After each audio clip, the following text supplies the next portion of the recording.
People have been so screwed by the system, they don't even know what an independent even is anymore. Okay. We're talking about someone who has the foresight to see that there isn't even a choice.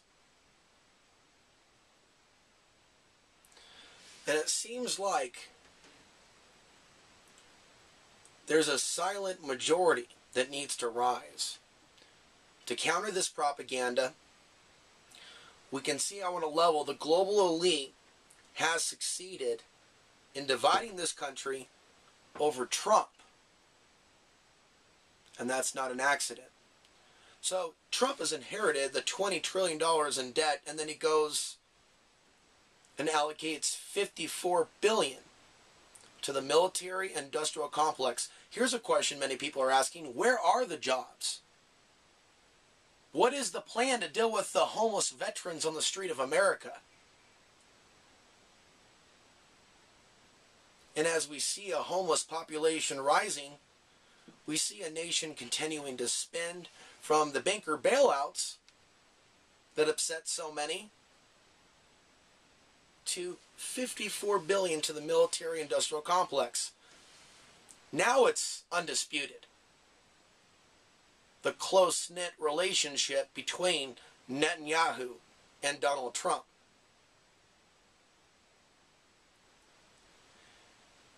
Here we have all these people that thought that Donald Trump would end the Fed. See, we have a ticking time bomb still in this country. There are some people that have been on unemployment for a long time that have come off unemployment, and they have found their jobs no longer in existence. We face a threat of half of our jobs within the next few decades or decade being replaced by robots. We see the standard of living evaporating for people across this nation. No longer able to afford their homes, in some cases not able to go off-grid because of zoning and other issues, which really contributes to the homeless epidemic in this country. Where is Trump on that? For those of you that support him, there are issues that are domestic that need to be addressed. But they've created a boogeyman, and they've had a lot of practice since 9/11. And so we're going to go, and we're going to borrow more money from China, while telling China that they're not going to militarize the South China Sea, while engaging with deals with South Korea and sending them the THAAD, the missile defense system, which is enraging China, as Trump calls Taiwan. We borrow money from China. Are people really thinking this through? What happens when, by design, China and other countries, including possibly Japan, others that are holding large amounts of U.S. debt? We can also see how the United States has been holding Japan hostage for some time. There's also protests still ongoing for U.S. troops to leave their base in Okinawa. See, there's been a propaganda meme put out there for years. Look at all the U.S. bases, and look at Russia over here. But see, the truth is, this empire that's sprawling like Rome is in a self-destructive mode of behavior. It cannot sustain. And weapons developed by scientists and technologies that even came over from Nazi Germany that our own government has perfected, now it's in the hands of our future enemies. This is undisputed, and we will go over the technology transfers. It didn't begin with Bill Clinton, but that was a very significant chapter. Unfortunately, that chapter to that book never closed. We can look at Boeing and other corporations and their close dealings with China. How are Americans going to survive an economic collapse that's so severe And what type of circumstances are they going to be pushed into? What is Alex Jones going to do for his audience when they're no longer able to eat or afford their rent? What will the super male vitality do for them? And I've often said, if you want to prep, you got to get out there, you got to use your supplies, you got to plan, spend some time away from your apartment, maybe in a cabin, live off supplies for a few weeks, know what you need. Don't just assume that someone else is going to tell you what you need. You have to watch your back through this coming economic storm. I'm not going to make any predictions with gold or silver. Food, land, the ability to defend yourself, getting out of high-risk areas. You see, the writing is on the wall. You and I may disagree with the tactics of the protesters, and we do, blocking traffic.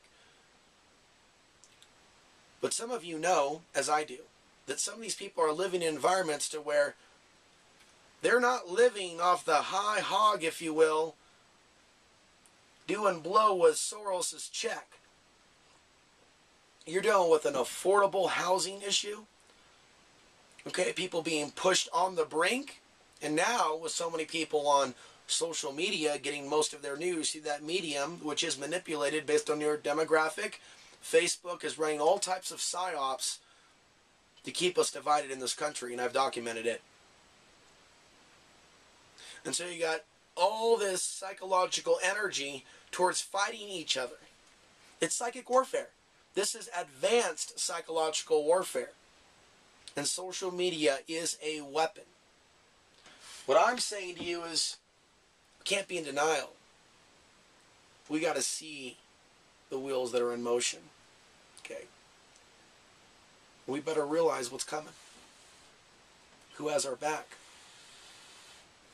And who doesn't?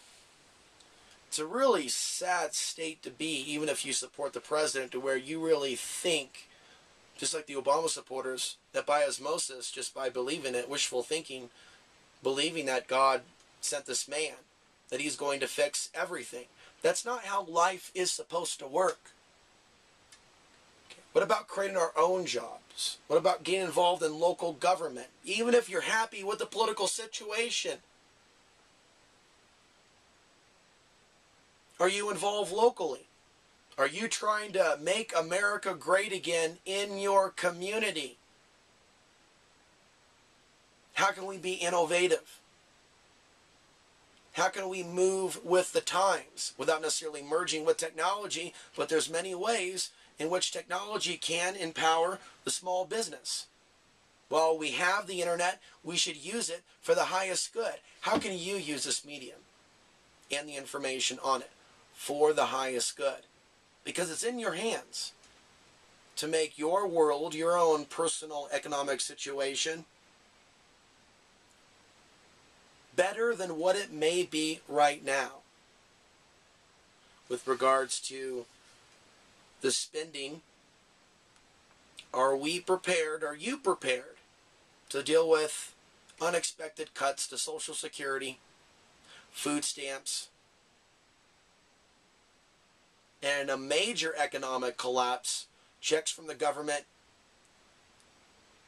if, say, for example, you're a veteran and you've served, and the idea of them not being able to issue a check to you may seem unfathomable, ridiculous, but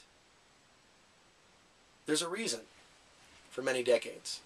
Even if they didn't pull the plug, pull the lever, blow the kneecaps off the economy then, they had National Guard drilling and drilling and drilling and drilling. Preparing for unrest. What would it be? Just preparing, prepping. Returning veterans, keep an eye on them. Something may upset them later. And see, what may upset them later hasn't even popped off yet.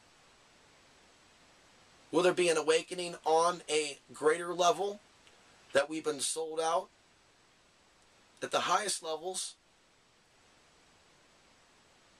levels of treason that Americans and veterans, especially those in support of the current regime, haven't even considered yet. And by the time the information comes that the land beneath us has been sold, it will be too late. It'll be on.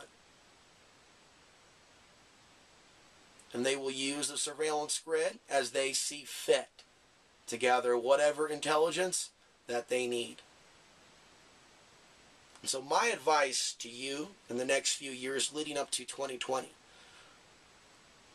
support my work by becoming a subscriber at OutsideTheBox.vhx.tv. See my 40-minute geopolitical forecast on this upcoming conflict that will be staged by the real global elite between the U.S. and their allies and China and Russia and their allies. And it's going to be here on American soil that I believe some of the greatest battles will go down. So the economic situation is a precursor. This whole talk of a reset that may come, discussions of a breakup that may come, that's going to lead us into the next level. For now, I'm Alex Ansary for March 4th, 2017.